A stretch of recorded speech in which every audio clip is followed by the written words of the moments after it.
Hi there! Welcome and thank you for joining us today.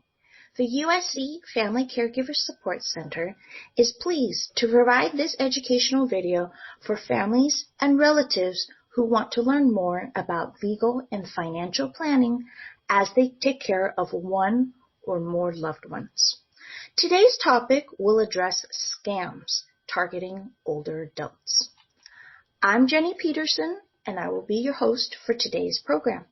I'm here today representing the USC Family Caregiver Support Center, which serves and supports family caregivers as they navigate through their caregiving journey. The center provides services such as information and referral, support groups, evidence-based trainings, community education, and much, much more to family caregivers seeking help. We like to think of ourselves as a valuable lifeline and important resource for family caregivers. Our center is also home to the Los Angeles Caregiver Resource Center, which is part of the California statewide system of 11 caregiver resource centers. If you happened upon this video by chance and don't know about our center yet, please visit our website at www.fcsc.usc.edu for more information. Better yet, you can sign up for our program right on our website through the yellow CareNav tab on the right-hand side of the page. We know that family caregivers need support, and our center is here for you. Today's presentation will focus on scams that target older adults. I'm sure we've all heard horror stories of crooks who swindle seniors and their families out of their hard-earned life savings. Every year, millions of dollars are lost to con artists who prey upon the vulnerability of older adults. We will discuss how to identify these scams and protect yourself and your loved ones from falling for them in the first place. I'm joined today by Janet Godoy from the LA County Department of Consumer and Business Affairs. Ms. Godoy is a supervising investigator in the Consumer Protection Division. Janet, take it away. Hello, everyone. Hi, my name is Janet Godoy. I am a Consumer Affairs Supervisor with the Los Angeles County Department of Consumer and Business Affairs. I oversee the Consumer Protection Unit along with a co-supervisor. So today, I am excited about talking to you about older adult scams affecting the adult community and also on some precautions to take when it comes to elder financial abuse. Okay, so let me start off by telling you a little bit about our department. To start off with, the Department of Consumer, the Los Angeles County Department of Consumer and Business Affairs has served consumers, businesses, and community through education, advocacy, and complaint resolution since 1976.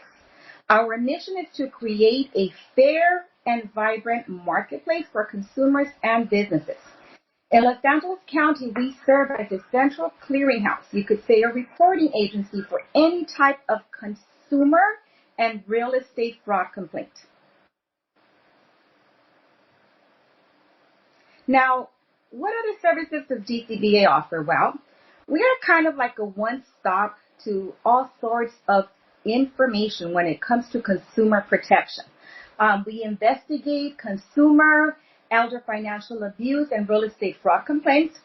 We also mediate disputes between consumers to consumers, consumers to businesses, business to businesses, and a lot of times neighbors to neighbors.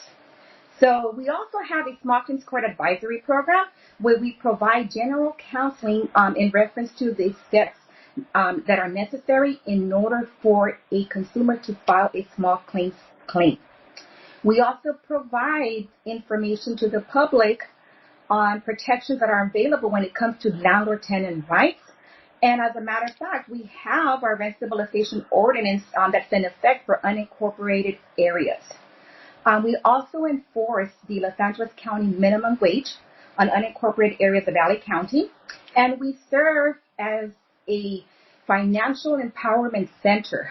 We provide guidance and assistance as far as opening up an account, a bank account that is, if you want to start saving money, how to create a budget, and how to go about and start, looking into establishing credit and opening up a savings account. So that's all the information that we're able to provide. And not to mention, we also provide information pertaining to free tax services. Then we also have our Office of Small Business, who helps small businesses obtain registration in order for them to be able to register and get certification in order to be able to provide services to LA County departments. And we have the Office of Immigrant Affairs, which serves as a one-stop for any type of LA County resources that may be available to the public. We provide with general information as far as how to go about and apply for those services.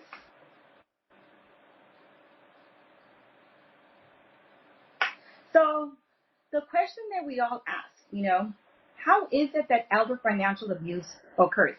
How is it that, our older adults become victims of this financial abuse?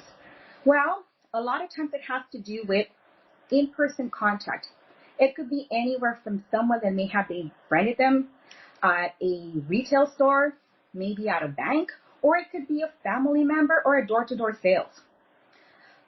With nowadays, everyone pretty much doing lots of business over the phone, who doesn't get a call from a telemarketer?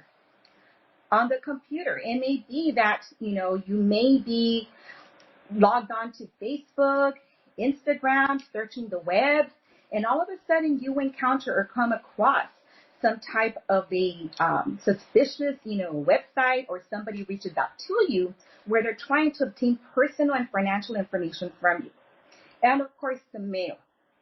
Who does not receive junk mail? We're talking about solicitations for credit card offers for services that sometimes we just don't need. So that's how a lot of this elder financial abuse occurs. Now, before I actually go and talk about older adult scams, at least the common older adult scams that we see coming through our department, there is one that we always get complaints on. And it's unfortunately a lot of times it's already when the fraud has occurred. And that is contracts. Older adults sometimes are pressured to sign a contract without understanding the terms and conditions. Or it could be that they may have negotiated in their language for a service or a product or a purchase. But yet, when the contract was presented to them, it was in English, and they were told, well, you sign now or the offer doesn't stand anymore. It won't be available tomorrow. So those could be considered pressure tactics. So very important. I'm going to go over some tips to remember. Do not rush into signing a contract. If you fully don't understand the contract or what's written on there, do not ever feel pressured. Ask a trusted family member or a friend to help you read and understand the contract before you sign it. Have an attorney review the contract with you. And also make sure that the contract is in the language you understand. If not, you want to seek the assistance of a reliable interpreter to help you understand the contract. Now, keep in mind that here in California, there are protections for certain sale transactions and also services that do require that a contract be provided before it's signed in the language that it was negotiated. And I'll give you some example of those. For example, automobile purchases. In some cases, extension of credit. And also, let's say, for example, if you are signing a lease that is over a 1-month period, you should be provided a copy of the contract in the language that it was negotiated before they give you an English copy for you to sign so that you fully understand. But when in doubt, don't sign. Now, another common scam that we get And it has to do with transferring ownership, transferring your legal rights. Let's say, for example, you are a homeowner, okay? A lot of times, you may be told that in order for you to qualify for certain government agencies, you may want to go ahead and transfer the property out of your name so that you don't have too many assets, to report back on. Or it could be maybe that you're facing some financial difficulty and a family member, somebody may say, hey, why don't you transfer the property over to my name? I will refinance it for you. Once that has taken place, I will put it back in your name. Well, unfortunately, that is not always the case. So we strongly recommend that whenever anyone approaches you to sign a grant deed or a quitclaim deed, that you be very cautious.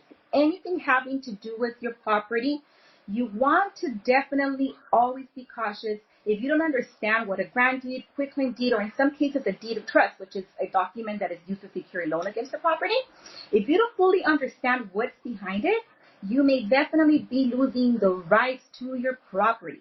So do not sign anything before you completely understand what you're signing. The last thing that we want is for you to lose your rights to your property and your property either be sold or, again, you being asked to move out.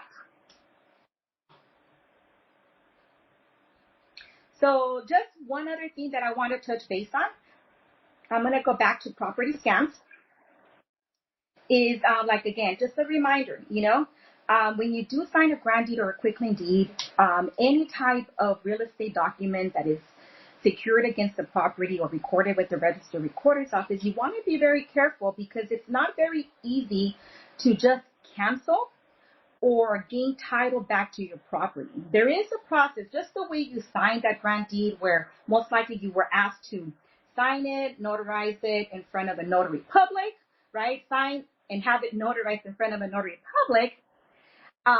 Then it gets recorded with the registered recorder's office. The party who acquired interest to the property would have to do the same. And a lot of times, those individuals, especially if they have a motive behind it, they may not be reluctant to do so. And if that's the case, you may need to seek legal counsel, which can also be very expensive at times, depending if this ends up into a legal battle. So please be aware and be cautious when it comes to signing any type of grant deed, quitclaim deed, deed of trust, anything that has to do with your property, anytime you are signing in front of a notary public.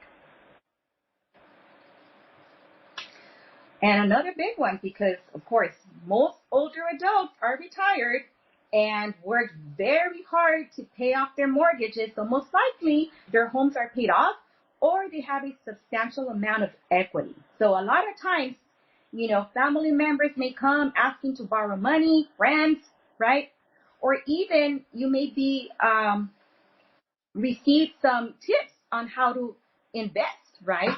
And at the time, unfortunately, you think it's smart enough to pull the equity from your home in order to either loan the money to someone or use it to invest in a business or some type of a transaction.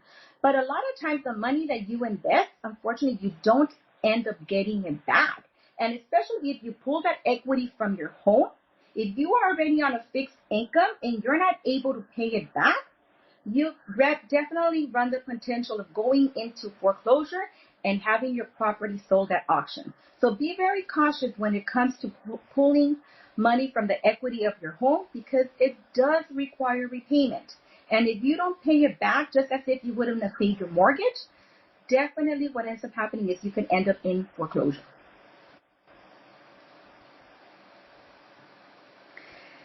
So now a little bit, for example, now we're going to get into these, common scams that occur. And one big one right now is investment scams, being the fact, like I mentioned earlier, that, you're an older adult, you're on a fixed income, you may be looking for ways or revenues to have extra money. Maybe you want to go ahead and go on a vacation, or maybe you want to go ahead and remodel your home or make necessary repairs, Be very careful when it comes to investing your money, especially your hard-earned money.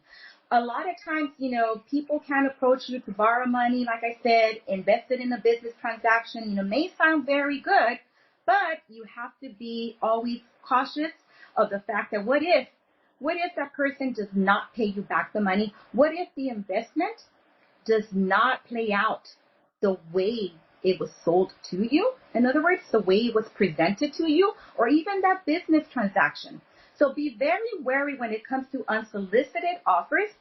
Pressure to spend money right away while this business transaction is in effect. We have other potential parties that are interested. We need you to take action now. Those are, pressure tactics. So you want to be very careful when it comes to that. And those are big red flags. Protect your money.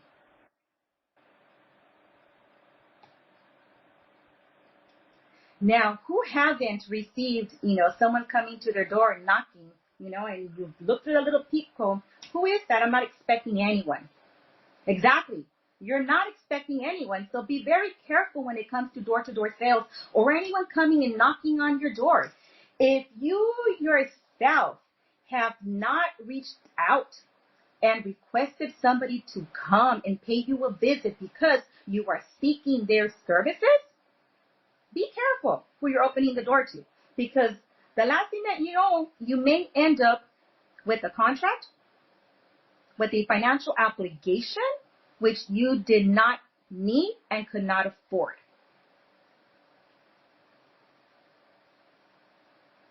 And if indeed, for example, you do end up with some type of a contract, right? Or you do end up with the service, make sure that you fully understand the contract. You ask questions, A lot of times too, these door-to-door salesmen, especially with a lot of like home remodels, you heard about, people coming in trying to offer you savings on how to save on, for example, electricity. Make sure that, trying to get you to reduce your energy bill. And they try to, sell you, for example, solar panels or energy efficient products, right? And sometimes they may tell you, well, we have a great program. It doesn't require whatsoever any payment from you, but we do need your personal information just to verify that you are the owner and that you do qualify. Well, guess what? They end up taking that information, an application ends up getting created, sent over to a lender. Next thing, you get a bill in the mail for the services that you understood were free. And not until you start looking and inquiring do you realize, wow, I was actually scammed. They took my personal information and used it in order to apply for credit under my name. And now here I am with this debt. And also keep in mind that a lot of times if a service has been performed, right?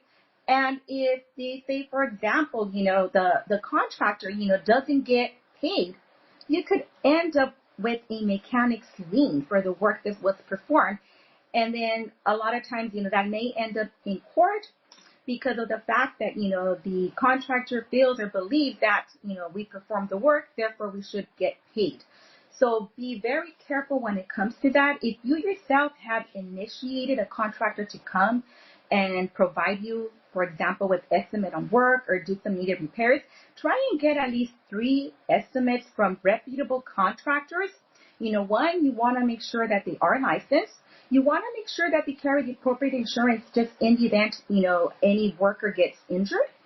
So you want to check and make sure that they are actually licensed with contractor state license board. And if you look at my screen here, you will find their contact information. You could visit them online and you could do a search. You could do it under the salesperson name. You could do it under the contractor name. If they provided you with a contract or if with the business card, you could also, you're able to look up that information and confirm whether or not, they are indeed licensed with contractor state license board and do have all the insurance that is needed to protect their workers as well. So, that's something that we strongly recommend here. And always please make sure whatever you do, if you do hire a contractor, try not to pay more than the 10%, down payment of whatever the total amount is. Be very careful when it comes to that.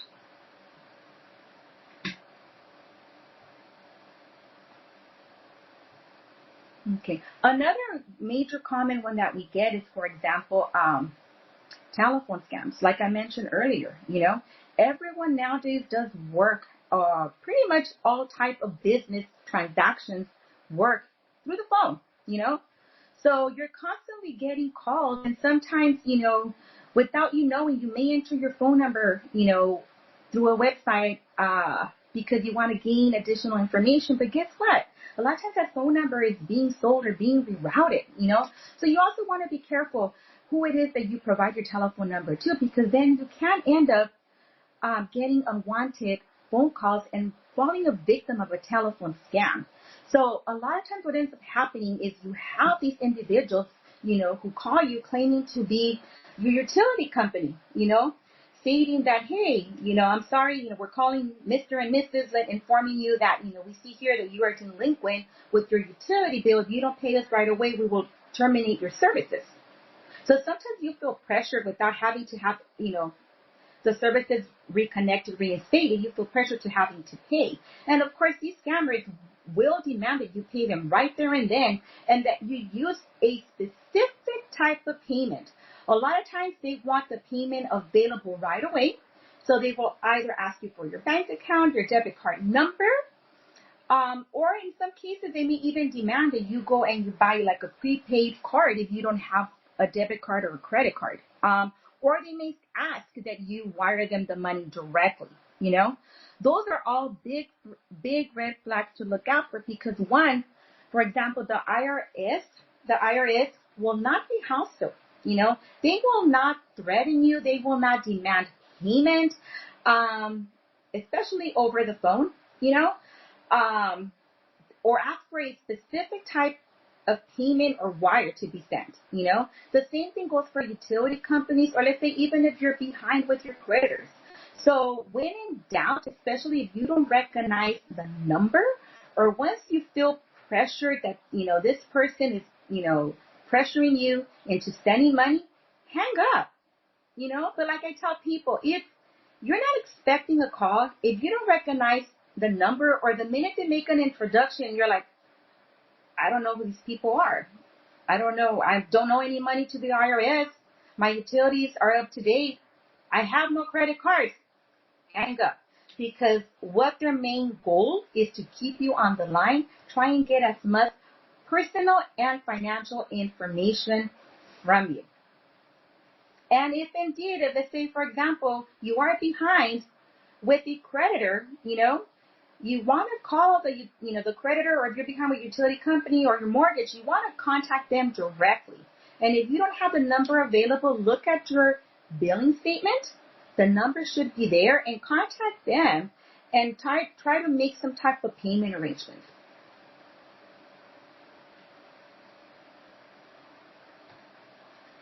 And how many nowadays have you not heard about, the grandparent scams, Pretty much every consumer protection agency has put out information pertaining to lots and lots of older adult scams that are out there, and one of them is, of course, the grandparent scam, where somebody posing as a grandchild may call you stating that they're in trouble, that they may, that example, that they're in Mexico and that they can't get across the border because they lost their wallet, and you are so worried, that right there and then any information that they may be asking, you're quick to give it. Stop. If indeed you do have grandchildren, call them. Hang up the phone and call them and confirm whether or not this is actually true.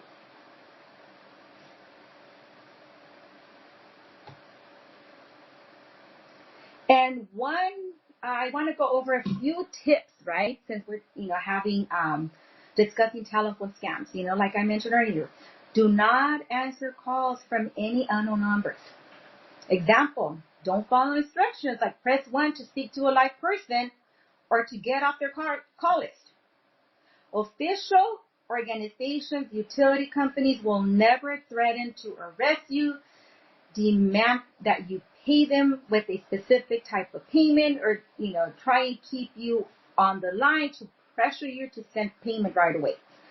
I myself have my landline, my cell phones, my parents' cell phone numbers, landlines registered with the Do Not Call registry through the Federal Trade Commission. It's very simple. As a matter of fact, by calling the number that's on the screen from the phone that you wish to register, you could register it. It's not going to take you more than a minute or two to complete it. It's really fast. If not, you could have a family member or a friend log on to the website, register every known number that you have, just to, make sure that you are not receiving any type of phone calls that you have not solicited yourself. And here's a big one. I know that right now, especially during this time, we're getting out of COVID, out of the pandemic, things are kind of getting back to the norm.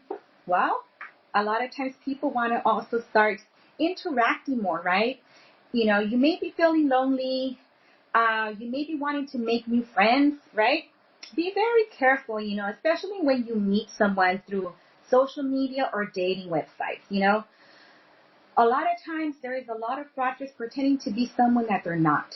And they will try to gain your trust in order for them to be able to gain from you, right? Whether it be getting some type of monetary compensation from you where you send them or send them money or pay for some type of a service to their benefit, So be very careful when it comes to social media and dating websites and who you're talking to on the other side, especially if it's someone that you yourself again, have not met in person, or if a family member has not introduced you to, anytime anyone actually starts asking, personal information, financial information, or, starts, right away stating that, they're in trouble, they're in a financial hardship, they're in desperate need of help, asking for you to pay for things or to send her upfront money.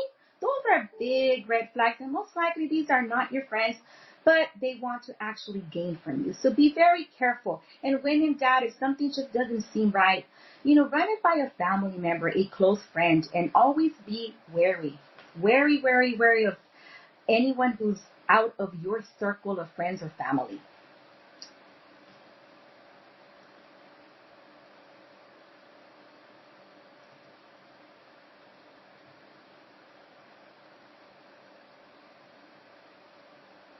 And one other one that I actually wanted to mention of is, for example, phishing scams. Like I said, a lot of times you may be surfing, the web. You may be looking for some type of a product, right? Or just trying to gain more knowledge, right? Who doesn't use Google? We all use Google nowadays. So just be very careful when sometimes you may end up on a website, or sometimes you may end up even, like I said, entering your email, your phone number, and then all of a sudden now you are getting, phishing scams, scams, emails from, you could say, email addresses that appear to be legitimate businesses, or even in your case, your bank or your credit card company, right?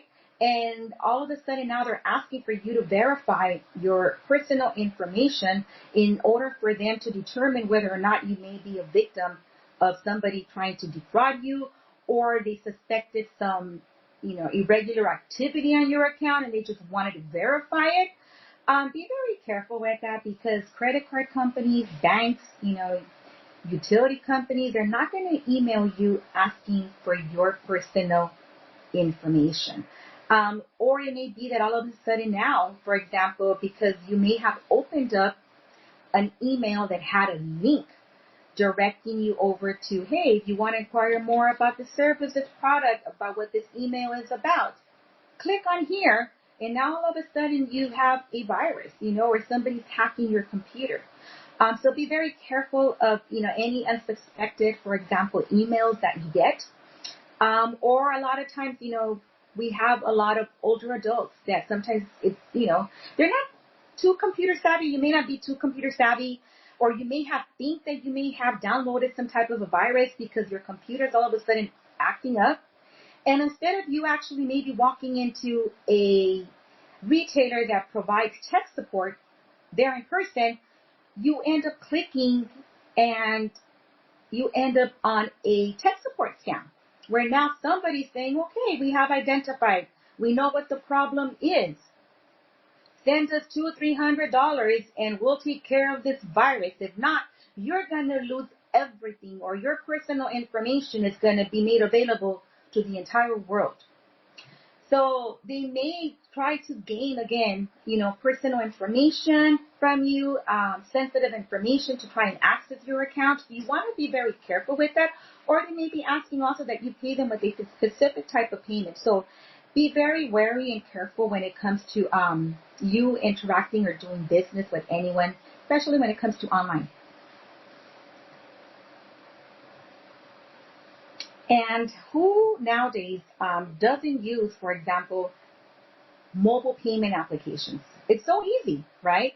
To log on to download an application, set up an account, and be able to send money instantly to someone. So a lot of these fraudsters, what they'll do is they'll try and keep you, especially if it's a telephone scam, they'll try and keep you on the phone as much as they can. And they're going to run different ways by you to try and get you to send them money. They may even request that you set up a mobile payment application in order to ensure that the money gets to them right away.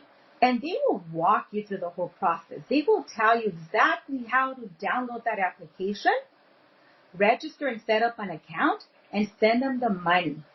A lot of times where you see this ad too, for example, is, a lot of somebody may call you saying that you won a prize or a sweepstakes. In order for the prize to be sent out to you, they need the money right away. These are all, fraudsters trying to get access to your money. And this is probably the fastest and easiest way to do so. So you want to be very careful when it comes to setting up mobile payment applications. And if you do, because it is convenient and this is how you, for example, send money to a loved one or a family member, you want to be very careful that you set up, for example, alerts, with your bank, that any time, for example, money is being withdrawn from your account, that you get an alert with that amount. So therefore, if there is any suspicion of any fraudulent activity, you're also able to report it right away to your bank.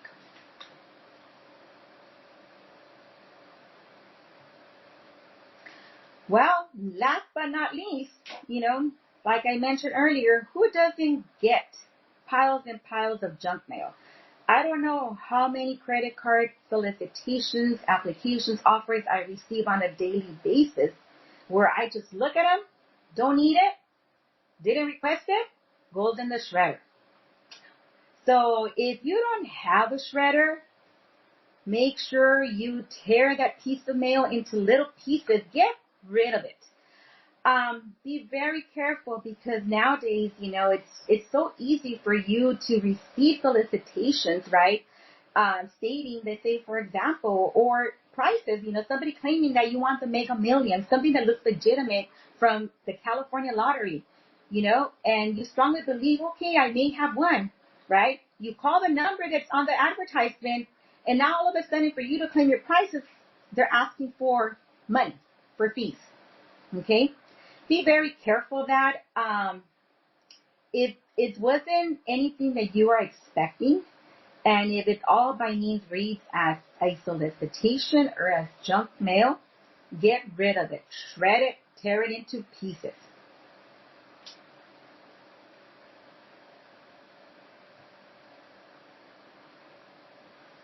So again, throw away all junk mail. That is my safety tip. And possibly report if unfortunately you are a victim of a mail scam.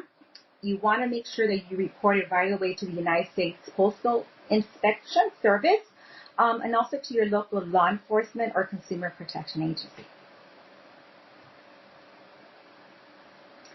Well, everybody asks as well, everything just, seems so legitimate, right?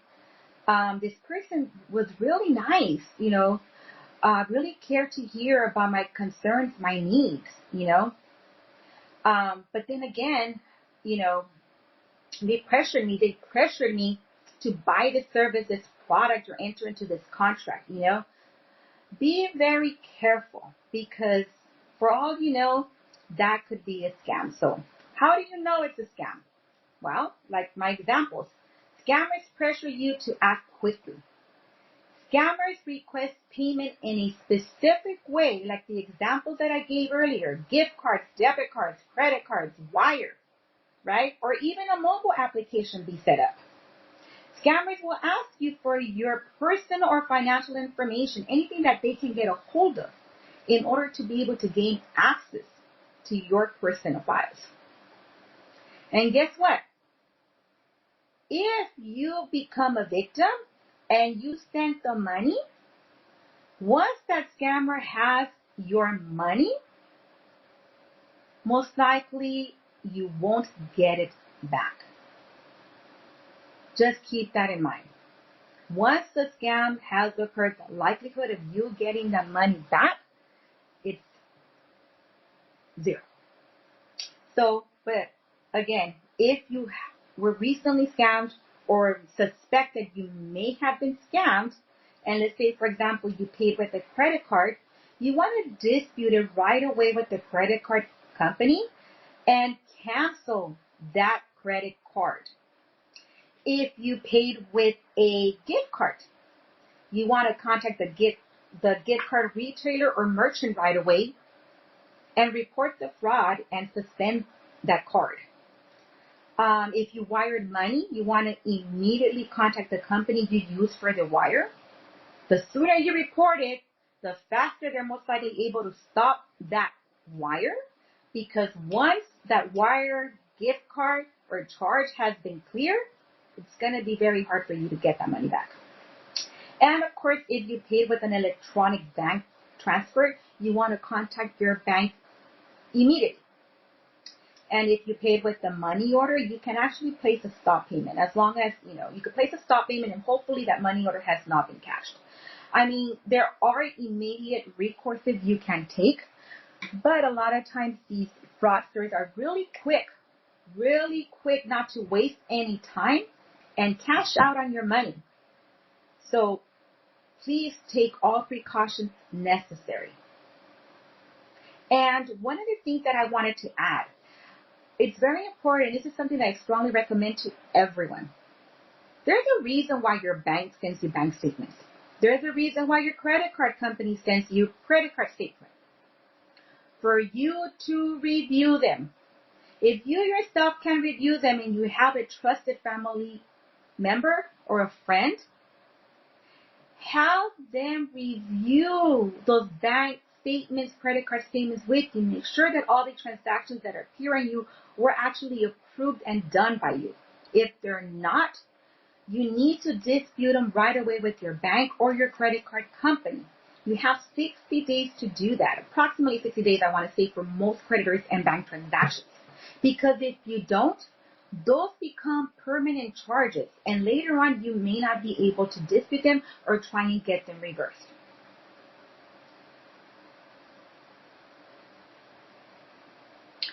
Now, I want to talk to you a little bit about LA County services that are available for you. If you suspect or believe that you yourself or someone you may know may be a victim of some type of elder, physical, or financial abuse, I strongly recommend that you don't think about it twice. You report it right away to Adult Protective Services. You could also report it to local law enforcement, or you could even contact our office. And we will definitely make that report, but it's really, like I tell people, don't wait till it's too late. Report any type of elder or when it's physical or financial abuse immediately. Don't let time go by.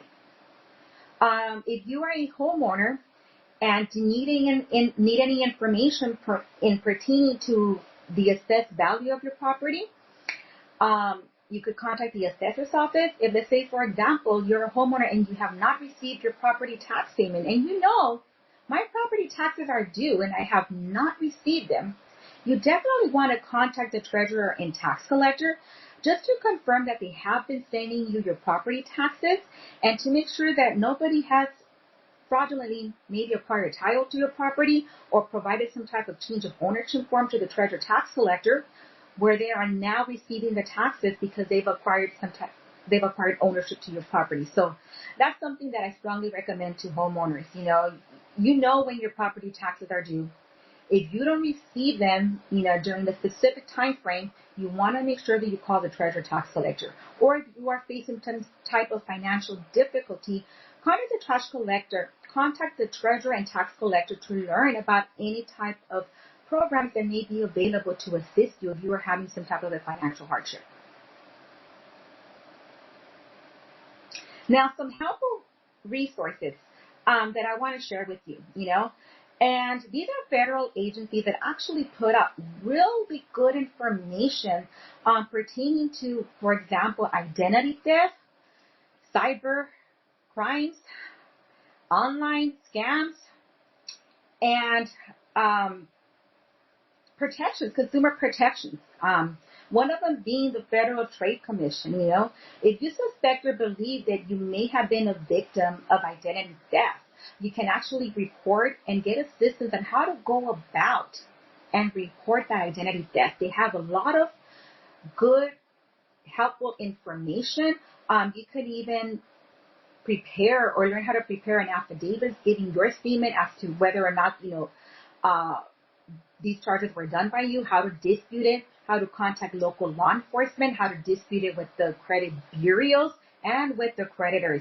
But like I always said, if you are a victim of identity theft, you need to right away report it to the creditor.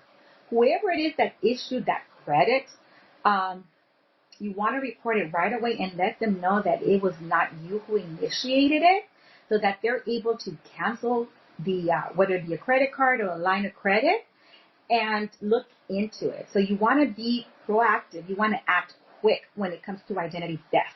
Also, if let's say, for example, you received some solicitation in the mail, or you may have become a victim of a scam, whether it was, for example, like an online transaction, you can actually also online transaction, or like a purchase that you made, or like, for example, like the romance scam and so forth. You could also report those to the Federal Trade Commission.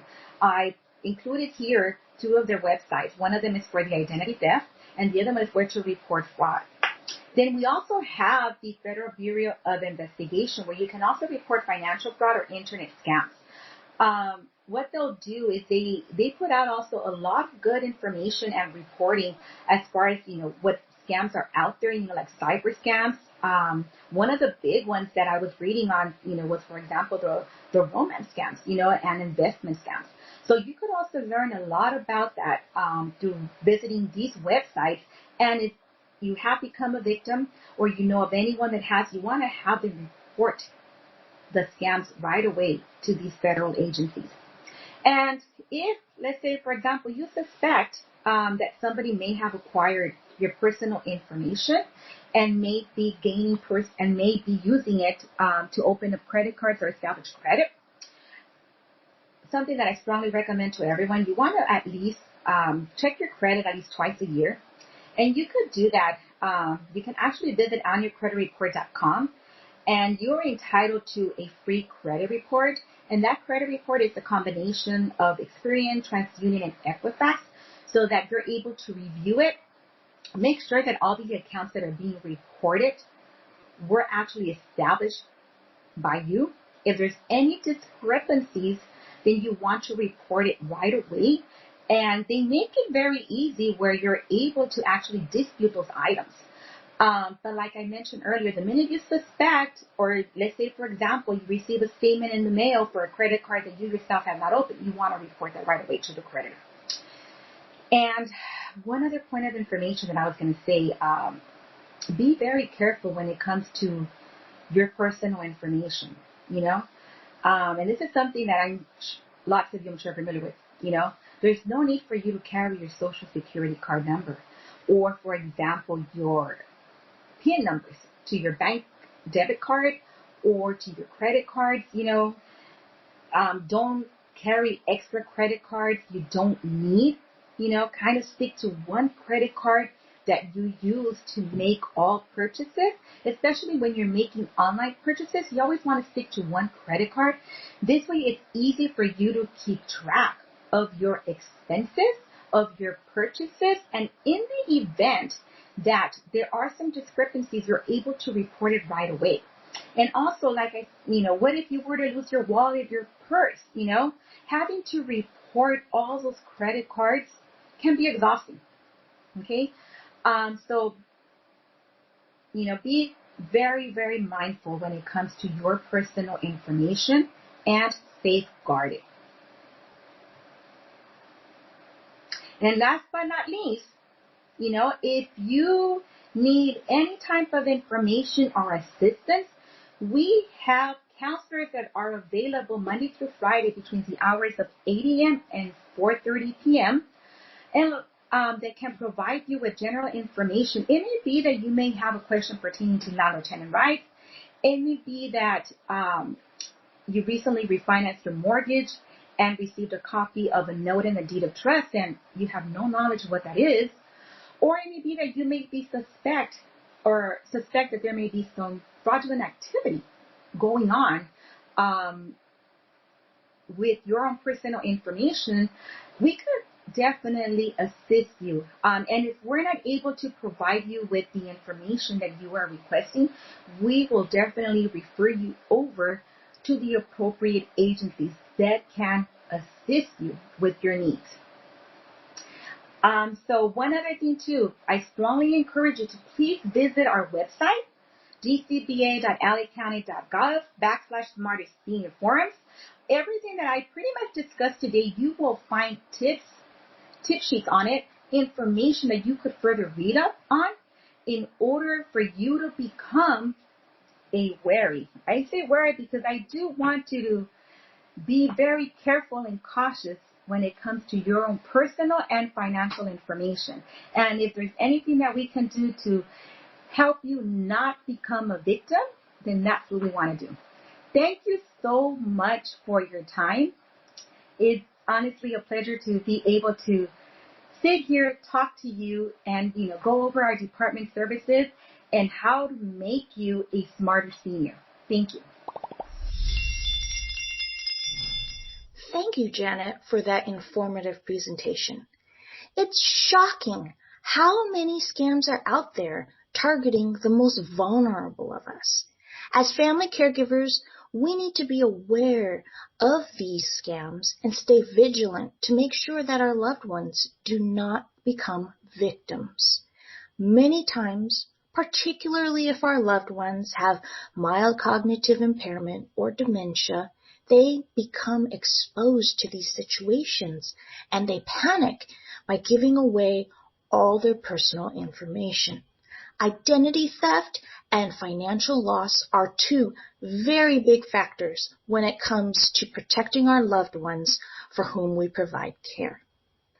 Thank you for joining me today as we learned about scams that target older adults and their families. And a big thank you to Janet Godoy for her wonderful presentation. As I mentioned at the beginning of this video, the USC Family Caregiver Support Center is here to help educate you, connect you to resources, and support you throughout your caregiving journey. Please be sure to visit us at www.fcsc.usc.edu or visit our social media pages on Facebook, Twitter, and Instagram to learn more and connect with our center. If you enjoyed this video and found it helpful, please help us by liking it below. Also, make sure to click on the red subscribe button also below to subscribe to our center's YouTube channel and be notified every time we post a new educational video for the caregiving community. Take good care of yourself, and until next time, just remember that caregivers fight on.